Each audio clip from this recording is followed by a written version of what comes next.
പറയാൻ കഴിയുന്നതല്ല.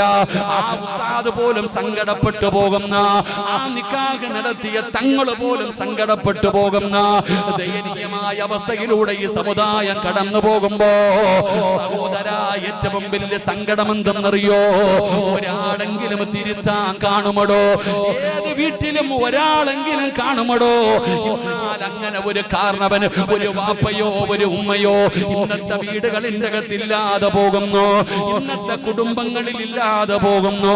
പഠിച്ചവനെ, ഉള്ളവര് തിരുത്തുന്നില്ല, ഉള്ളവര് തിരുത്തുന്നില്ല. കാരണം പ്രായമുള്ള വാപ്പയോട് ചോദിക്കുന്നു, നിന്റെ മക്കളല്ലേ ഇത് കാണിക്കുന്നത്? നിന്റെ കൊച്ചുമക്കളല്ലേ ഇത് കാണിക്കുന്നത്? വാപ്പമാര് പറയുന്ന മറുപടി എന്തെന്നറിയോ? ഇന്ന് നിക്കാഹൊക്കെ ആർക്ക് വേണം? ഇന്ന് നിക്കാഹൊന്നുമില്ല. നിക്കാഹൊക്കെ ഏറ്റവും അവസാനമാണ് നിക്കാഹ്.